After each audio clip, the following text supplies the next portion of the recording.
Tebat hari Senin 12 Rabiul Awal tahun ke-11 Hijriah bersamaan dengan hari lahirnya Rasulullah.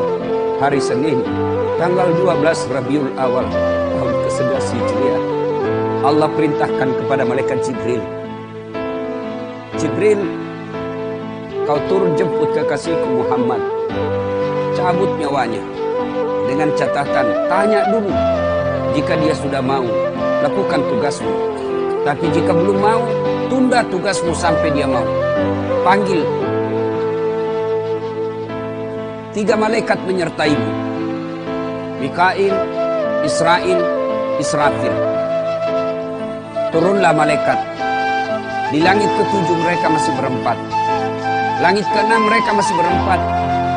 Sampai di langit pertama malaikat Jibril berkata, wahai malaikat pencabut nyawa, kau sajalah yang turun ke dunia. Saya tidak tega menemanimu dan melihat engkau mencabut rohnya Muhammad SAW. Lalu malaikat pencabut nyawa berkata, Jibril, kenapa kau tidak turun menyertai kami? Bukankah selama ini engkau yang menyertai Rasulullah? Bukankah selama ini engkau yang menemui Rasulullah? Kami tidak pernah menemui Rasulullah. Turunlah bersama kami. Jibril berkata, maafkan saya tidak betul-betul tidak mampu melihat engkau mencabut rohnya Rasulullah. Turunlah 4 malaikat ini. Lalu malaikat mengetuk pintu Rasulullah, ketuk rumah Rasulullah. Assalamualaikum warahmatullahi wabarakatuh ya Rasulullah. Nabi dalam rumah menjawabnya, waalaikumsalam warahmatullahi wabarakatuh. Fatimah membuka pintu, ternyata tidak ada orang di depan pintu. Rasulullah lalu bersabda, sudah ada di damping saya. Malaikat pencabut nyawa berkata, ya Muhammad, hari ini aku diperintah Allah untuk mencabut rohmu. Menurutmu bagaimana? Kira-kira kalau Bapak ditanya seperti apa jawaban Bapak? Kalau saya ada saat hari ini Allah perintah untuk mencabut rohmu, maka saya akan menjawab, tunggu dulu, istri saya baru satu. Rasulullah menjawabnya, wahai malaikat, 24 nabi dan rasul senior saya, 24 nabi dan rasul pendahulu saya, setelah mereka melaksanakan tugas, mereka pun menghadap kepada Allah. Hari ini saya siap menghadap, tapi saya lihat ini ada keanehan. Apa ya Rasulullah? Mana malaikat Jibril? Kok tidak ada di antara kalian? Mana sahabat saya? Mana Jibril? Malaikat pencabut nyawa berkata, Jibril menunggu di atas langit. Dia tidak datang untuk menyertai kami. Lalu Nabi perintahkan, kau panggil dulu. Ada perkara yang penting yang ingin saya tanyakan kepada Jibril. Setelah itu saya siap menghadap kepada Allah. Naiklah malaikat pencabut nyawa dan berkata kepada Jibril, ya Jibril, engkau dicari sahabatmu, turunlah engkau menyertai kami. Turun malaikat Jibril. Lalu ketemu dengan Nabi. Nabi bertanya kepada Jibril, ya Jibril, kalau hari ini aku harus menghadap kepada Allah, tolong berikan saya berita gembira. Tolong perdengarkan saya kalimat yang nikmat di telinga saya. Lalu Jibril bersabda, ya Muhammad, saya dapat berita gembira dari Allah. Seluruh malaikat yang pernah Allah ciptakan antri untuk menyambut rohmu ya Muhammad. Apalagi ya Jibril, ya Muhammad, seluruh nabi 24 haram masuk surga sebelum engkau lebih dulu. Meskipun engkau nabi paling terakhir, tapi Allah memberikan garansi dan jaminan haram seluruh nabi dan rasul masuk ke dalam surga sebelum engkau lebih dulu ya Muhammad. Nabi mengucapkan alhamdulillah. Apalagi ya Jibril, ya Muhammad, jika engkau punya dosa dan kesalahan, Allah telah mengampuni dosa dan kesalahanmu. Nabi bersabda, alhamdulillah. Tapi ya Jibril, itu kan saya, itu diri saya. Ya Jibril, saya tidak cemas soal diri saya. Saya tidak ragu soal diri saya. Yang saya cemaskan umatku ya Jibril. Bagaimana umatku sepeninggal aku kelak? Subhanallah. Nabi tidak mencemaskan anaknya. Nabi tidak mencemaskan istri beliau. Nabi tidak mencemaskan keluarga beliau. Yang beliau cemaskan umatku ya Jibril. Jibril lalu berkata, baiklah kalau begitu ya Muhammad, nantikan saya. Jibril lalu menghadap kepada Allah. Selang beberapa saat muncul kembali dan berkata, "Ya Muhammad, aku telah mendapat berita gembira dari Allah. Meskipun engkau sudah tidak di tengah-tengah mereka, meskipun engkau sudah tidak berada di tengah umatmu, selama umatmu berpegang kepada Quran dan Sunnah, mereka akan selamat dunia sampai di akhirat." Mendengar ini Rasulullah lalu tersenyum dan berkata, "Alhamdulillah, segala puji bagi Allah. Malaikat pencabut nyawa, silahkan laksanakan tugasmu." Jibril mundur, majulah malaikat pencabut nyawa melaksanakan tugas dan berkata, kalau bahasa kita, "Ya Muhammad, maafkan saya tidak mampu melakukan ini, tapi ini perintah dari Allah." Lalu Nabi bersabda, "Laksanakan tugasmu, saya pun siap melakukannya." Mundur malaikat Jibril, majulah malaikat pencabut nyawa melaksanakan tugasnya. Keluar rohnya Rasulullah, perlahan-perlahan meninggalkan telapak kaki Rasulullah. Telapak kaki Rasulullah menggigil, naik ke atas betis Rasulullah, naik ke paha Rasulullah, sampai ke perut. Bercucuran keringat Rasulullah, keluar keringat Rasulullah di wajah Rasulullah. Malaikat Jibril lalu berpaling. Nabi lalu bersabda, "Wahai malaikat Jibril, kenapa engkau palingkan mukamu? Apakah engkau jijik melihatku? Apakah kau jijik melihat wajah saya?" Jibril bersabda, "Ya Muhammad, ketahuilah demi Allah yang menguasai segala-galanya, tidak aku jijik melihat mukamu ya Muhammad. Aku tidak tega melihat engkau menghadapi sakaratil maut. Aku tidak mampu melihat engkau menghadapi sakaratil maut." Nabi lalu bersabda, "Ya Jibril, ketahuilah, andai saja Allah tidak cinta kepadaku, andai saja Allah tidak sayang kepadaku, betapa sakitnya sakaratil maut ini. Tapi aku mohon kepada Allah, ya Allah, jangan engkau timpahkan sakitnya sakaratil maut ini kepada umatku.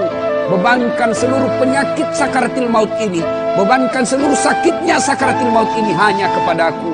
Jangan engkau berikan umatku ya Allah." Begitulah cintanya Rasulullah kepada kita.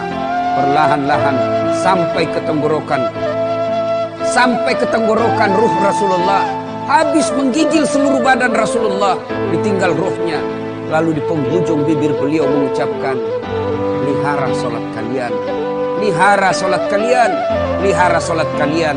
Yang kedua Rasulullah berpesan, pelihara wanita di antara kalian, pelihara anak-anak gadis kalian, pelihara istri-istri kalian. Dan yang terakhir, beliau ucapkan, tidak satupun keluarga yang diucapkan. Beliau tidak mengucapkan Khadijah, Khadijah. Beliau tidak mengucapkan Aisyah. Beliau tidak mengucapkan Hasan, Husain. Siapa yang diucapkan? Mati, ummati, ummati. Berangkat Rasulullah. Hebohlah Mekah. Berduka seluruh Mekah. Abu Bakar menggigil. Sahabat yang lain meneteskan air mata. Satu sahabat yang tidak mau menerima kenyataan, Umar bin Khattab. Ketika disampaikan orang-orang, Rasulullah telah meninggalkan kita, Rasulullah telah menghadap kepada Allah, heboh satu Mekah. Umar bin Khattab marah. Dia cambuk, dia tarik pedangnya dan berkata, "Siapa yang mengatakan Muhammad wafat, maka aku tebas batang lehernya." Umar tidak basah. Umar tidak mampu menerima kenyataan Rasulullah berpisah dengannya. Dan Umar mengamuk, "Siapa yang mengatakan Muhammad mati, saya tebas batang lehermu." Tampil Abu Bakar Siddiq berdiri di depan rumah Rasulullah dan bersabda dan berkata, "Siapa yang menyembah Muhammad, sesungguhnya Muhammad telah menghadap kepada Tuhannya. Tapi siapa yang menghadap menyembah Allah, Allah tidak akan mati, Allah akan abadi selama-lamanya." Mendengar ini lunglai seluruh badan Umar, jatuh sempoyongan tidak mampu berdiri. Begitu menyadari Rasulullah telah meninggalkan. Begitulah para sahabat mencintai Rasulullah. Bagaimana cinta kita kepada Rasulullah? Kita lebih cinta kepada mobil daripada cinta kepada Rasulullah. Kita lebih cinta kepada harta daripada cinta kepada Rasulullah. Kalau Rasulullah bukan cuma di dunia beliau cinta kepada kita, sampai di akhirat beliau mencintai kita. Dijelaskan dalam riwayat, ketika hari kebangkitan kelak, hari kiamat telah berlalu, seluruh makhluk binasa. Allah perintahkan kepada malaikat Jibril, "Ya Jibril, kau bangkitkan seluruh manusia. Kau cari makam Muhammad, kekasihku Muhammad. Kau bangkitkan Muhammad." Lalu malaikat Jibril berdoa kepada Allah, Ya Allah, berikan saya tanda untuk menemukan makam Rasulullah. Bayangkan habis kiamat, porak-poranda dunia, berantakan dunia, lalu disuruh mencari. Jibril disuruh mencari makam Rasulullah.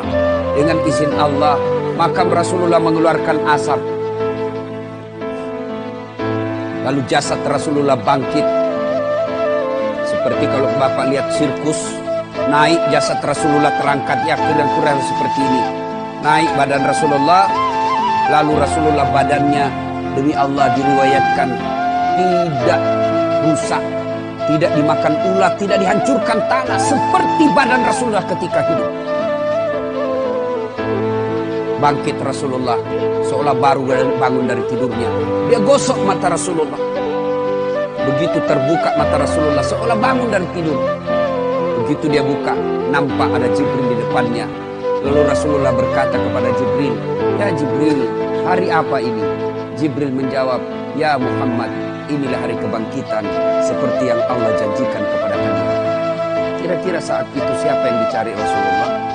Apakah beliau mencari bapaknya yang tidak pernah dilihat sama sekali? Apakah beliau mencari ibunya yang hanya 2 tahun 4 hari bersamanya? Apakah beliau mencari cucu kesayangan beliau Hasan Hussein? Tidak. Tidak satu pun keluarga beliau yang dia cari.